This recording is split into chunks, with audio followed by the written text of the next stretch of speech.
Assalamualaikum warahmatullahi wabarakatuh.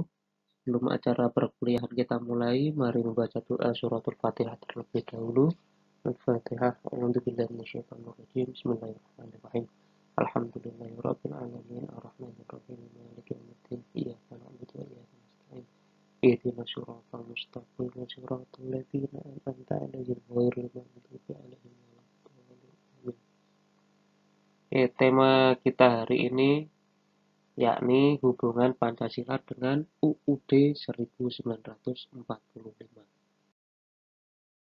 Dan kedudukan pembukaan dalam hubungan dengan batang tubuh. Nah, kita sudah tahu bahwa pembukaan undang-undang itu merupakan tertib hukum tertinggi dalam UUD. Dan dia itu terpisah dari batang tubuh UUD. Misalkan UUD itu batang tubuhnya dihilangkan, itu nggak apa-apa itu, dihilangkan dan diganti dengan yang baru. Tapi kalau pembukaan ini dihilangkan, itu sama saja kita mengganti negara Indonesia dengan negara yang baru. Jadi itu tidak bisa dihilangkan pembukaan UUD. Terus pembukaan merupakan pokok kaidah negara yang fundamental yang menentukan adanya UUD. Nah, jadi jelas ya. Jadi ini pembukaan UUD yang 4 alinea itu dia sangat fundamental dan dia adalah yang akan menentukan corak dari batang tubuhnya. Dan batang tubuh itu sendiri kapanpun bisa diubah-ubah gitu, bisa diamandemen. Terus yang ketiga adalah pembukaan terbawa oleh kedudukannya sebagai pokok kaidah negara yang fundamental, mengandung pokok-pokok pikiran yang oleh UUD harus dituangkan dalam pasal-pasalnya. Karena pembukaan UUD itu sifatnya universal dan dia dianggap rigid berlaku sepanjang zaman, maka dia itu harus dituangkan atau dirincikan dalam pasal-pasal yang sifatnya fleksibel, bisa disesuaikan dengan zaman gitu. Kalau dalam agama itu, kitab suci itu kan tidak bisa diubah-ubah gitu ya. Kitab suci tidak boleh diubah-ubah. Namun, tafsiran atas kitab suci itu bisa disesuaikan dengan zaman gitu. Bisa berkembang gitu. Termasuk pasal-pasal UUD.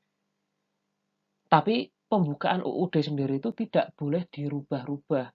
Dan dia bersifat rigid, kaku, dan berlaku sepanjang zaman selama negara Indonesia masih berdiri.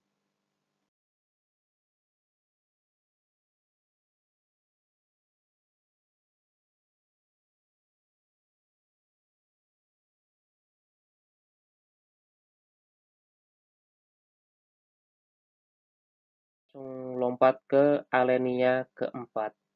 Jadi pokok-pokok dari Undang-Undang Dasar 1945 alinea keempat itu memuat yang pertama adalah tujuan dari negara. Yang kedua itu adalah teknis pelaksanaan kenegaraan. Yang ketiga itu bentuk negara. Dan yang keempat itu adalah dasar negara kita itu apa, ideologi kita itu apa. Jadi pokok-pokok dalam alinea keempat yang pertama itu tujuan negara yang harus menjadi acuan bagi penyelenggaraan pemerintahan, yaitu melindungi segenap bangsa Indonesia. Ini tujuan utamanya. Jadi misalnya kalau teman-teman ini bertemu dengan aparat negara, misalnya bertemu atau berurusan dengan polisi, itu teman-teman kira-kira merasa terlindungi atau merasa khawatir, merasa lebih banyak terlindunginya atau merasa lebih banyak khawatirnya ketika berurusan dengan pejabat negara itu nanti bisa dirasakan sendiri. Terus teknis pelaksanaan negara kita itu, yaitu negara berdasarkan Undang-Undang Dasar, yakni berdasarkan hukum. Dan bentuknya negara kita adalah bentuknya republik demokrasi dengan dasar kedaulatan rakyat. Jadi kekuasaan tertinggi itu atas nama rakyat yang diatur oleh dalam perundang-undangan. Dan dasar negara kita itu ya Pancasila gitu kan.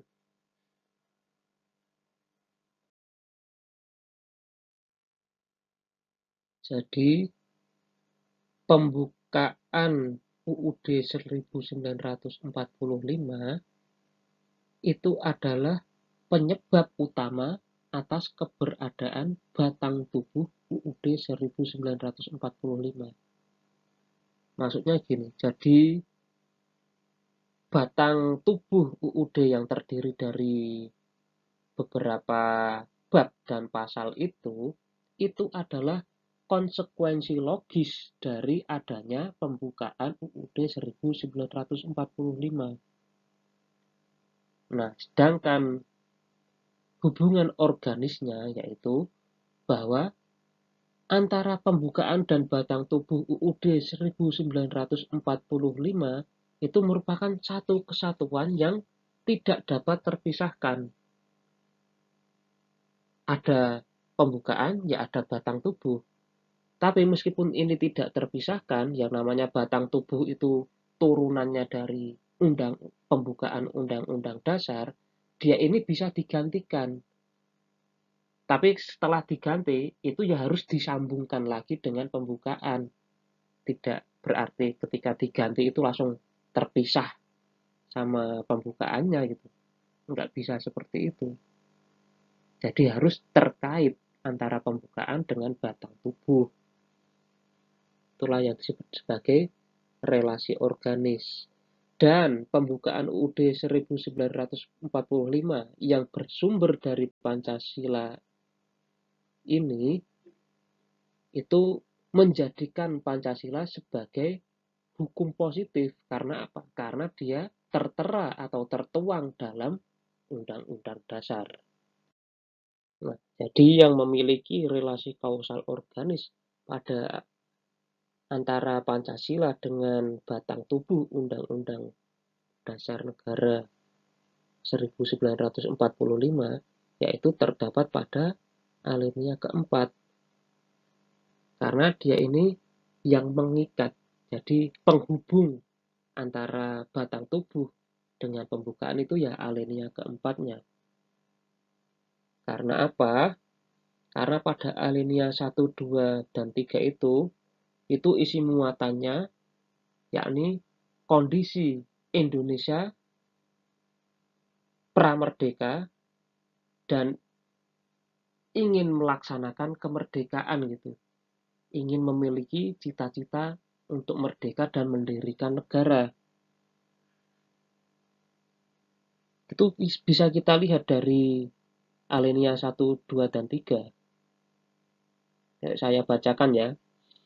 Nah, pembukaan bahwa sesungguhnya kemerdekaan itu ialah hak segala bangsa dan oleh sebab itu maka penjajahan di atas dunia harus dihapuskan karena tidak sesuai dengan pri kemanusiaan dan pri keadilan. Nah, itu kan kondisi bangsa Indonesia sebelum merdeka. Jadi bangsa Indonesia itu menganggap bahwa penjajahan itu tidak manusiawi, tidak memiliki rasa keadilan. Sehingga dilanjutkan oleh alinea kedua. Ini premis minornya gitu. Dan perjuangan pergerakan kemerdekaan Indonesia telah sampailah kepada saat yang berbahagia dengan selamat sentosa mengantarkan rakyat Indonesia ke depan pintu gerbang kemerdekaan negara Indonesia yang merdeka, bersatu, berdaulat, adil, dan makmur. Nah, dari adanya penjajahan itu, bangsa Indonesia ini berjuang untuk melakukan kemerdekaan. Dan pada akhirnya, atas berkat rahmat Allah yang Maha Kuasa dan dengan didorongkan oleh keinginan luhur supaya berkehidupan kebangsaan yang bebas, maka rakyat Indonesia menyatakan dengan ini kemerdekaannya. Jadi ini Di alinea ketiga inilah mulai Indonesia ini akan membentuk sebuah negara. Tapi negara yang seperti apa itu nanti dilanjutkan di alinea keempat. Kemudian daripada itu, untuk membentuk suatu pemerintahan negara Indonesia yang melindungi segenap bangsa Indonesia dan seluruh tumpah darah Indonesia, dan untuk memajukan kesejahteraan umum, mencerdaskan kehidupan bangsa, dan ikut melaksanakan ketertiban dunia yang berdasarkan kemerdekaan, perdamaian abadi, dan keadilan sosial. Maka disusunlah kemerdekaan kebangsaan Indonesia itu dalam suatu Undang-Undang Dasar Negara Indonesia yang terbentuk dalam suatu susunan negara Republik Indonesia yang berkedaulatan rakyat dengan berdasarkan kepada ketuhanan yang Maha Esa, kemanusiaan yang adil dan beradab, persatuan Indonesia, dan kerakyatan yang dipimpin oleh hikmat kebijaksanaan dalam permusyawaratan perwakilan, serta dengan mewujudkan suatu keadilan sosial bagi seluruh rakyat Indonesia. Nah, dan di alinea keempat inilah dinyatakan secara konkret, secara gamblang gitu. Ini loh negara yang akan saya dirikan. Bentuknya itu republik, kekuasaannya itu berada di kedaulatan rakyat. Dan asas dasarnya atau ideologinya itu ya Pancasila. Yang isinya apa? Ketuhanan yang Maha Esa sampai keadilan sosial bagi seluruh rakyat Indonesia. Nah, dan alinea keempat ini, dia yang istilahnya akan mengikat batang tubuhnya. Jadi batang tubuh itu tidak boleh lepas dari keterkaitannya dengan alinea keempat ini. Nah, dan alinea keempat ini, dia ini mencirikan atau menentukan bahwa UUD itu akan ada. Jadi maksudnya UUD akan ada itu maksudnya batang tubuhnya ya. Jadi undang-undang dasar itu bisa utuh gitu. Yang menentukan itu dari alinea keempat ini. Terus yang diatur dalam undang-undang adalah tentang pembentukan pemerintahan negara yang memenuhi berbagai syarat. Dan yang terakhir adalah negara Indonesia adalah bentuk republik yang berkedaulatan rakyat. Dan yang terakhir adalah dengan adanya alinea keempat ini adalah ditetapkan Pancasila sebagai dasar filsafat negara Indonesia. Itu yang sudah disepakati. Karena Pancasila yang termuat dalam alinea keempat UUD 1945 itu memberikan Pancasila kekuatan hukum positif. Jadi karena ditulisnya Pancasila dalam UUD itu membuat Pancasila memiliki kekuatan hukum positif. Itu artinya apa? Apa saja yang merupakan unsur Pancasila itu bisa dijadikan hukum positif. Misalnya, kalau dalam Pancasila itu sudah jelas memuat nilai ketuhanan yang Maha Esa, itu berarti hal-hal yang bertentangan dengan kaitannya ketuhanan yang Maha Esa itu bisa dijadikan hukum positif. Misalnya, di dalam agama Islam itu namanya berjudi itu dilarang gitu ya. Itu kan nanti bisa menjadi undang-undang turunan dari UUD 1945 bahwa berjudi itu dilarang. Penistaan agama karena ketuhanan itu termuat dalam agama-agama itu nanti bisa juga digunakan sebagai dasar untuk membuat hukum dan perundang-undangan gitu.